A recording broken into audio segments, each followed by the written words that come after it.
আমার টুইটার, যেটাকে এখন এক্স বলা হয়, এই অ্যাকাউন্ট হ্যাক করে অত্যন্ত বাজে, অরুচিকর, কুরুচিপূর্ণ মাদেরকে নিয়ে একটা বক্তব্য দিয়ে দিছে, আমারটা হ্যাক করে।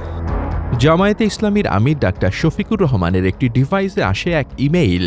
প্রেরক হিসেবে ছিল রাষ্ট্রপতির দফতর বঙ্গভবনের নাম, বিষয় হিসেবে লেখা ছিল নির্বাচন সংক্রান্ত জরুরি তথ্য। সেই ইমেইলের অ্যাটাচমেন্ট খোলার এক ক্লিকেই বদলে যায় সবকিছু। কয়েক সেকেন্ডের মধ্যেই ডিভাইসের নিয়ন্ত্রণ চলে যায় অদৃশ্য হ্যাকারদের হাতে। ডাক্তার শফিকুর রহমান তখন কেরানীগঞ্জের কোনাখোলা মাঠে জনসভায়, লাইভ ক্যামেরার সামনে। ঠিক সেই সময় তার এক্স অ্যাকাউন্ট থেকে নারীদের নিয়ে ছড়িয়ে পড়ে জঘন্য ও আপত্তিকর একটি পোস্ট।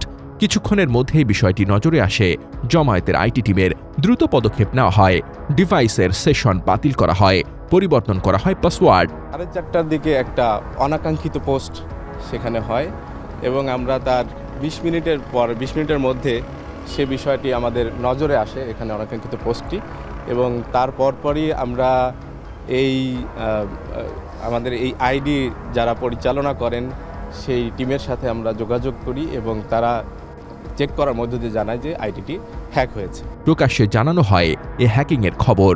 সংবাদ সম্মেলন ডেকে জামায়াত বলেছে, এটি নিছক সাইবার অপরাধ নয়, এটি একটি রাজনৈতিক ষড়যন্ত্র। শীর্ষ নেতৃবৃন্দকে বিতর্কিত করার জন্য এটা হ্যাক করে তাদের নিয়ন্ত্রণে নিয়ে কিছু সময়ের জন্য তারা খুব খারাপ কিছু পোস্ট দিয়েছেন। এই ধরনের একটা বিষয় আছে। তাৎক্ষণিকভাবে একদল লোক কিছু কর্মসূচিও দিয়েছেন।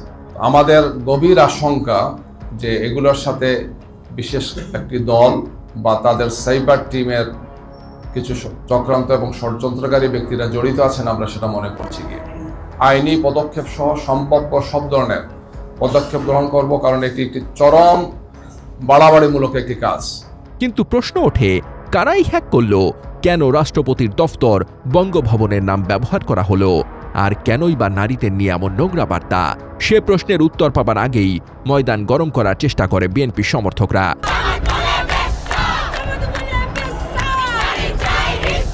ক্ষুব্ধ হয়েছেন জামায়াত ইসলামীর আমির নিজেই।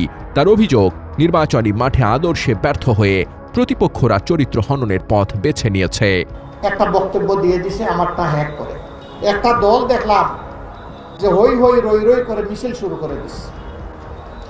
যারা মাদেরকে সম্মান করতে জানে না তারা এখন মিছিল শুরু করে দিল। মানে এই কাজ কে করেছে? ঠাকুর করে কে রে? আমি কলা খাই না।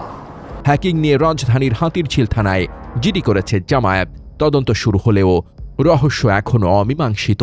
কিন্তু জামায়াত আমিরের এক্স অ্যাকাউন্ট হ্যাকিংয়ের পেছনে যে রাজনৈতিক উদ্দেশ্য রয়েছে তা নিয়ে কারো সন্দেহ নেই।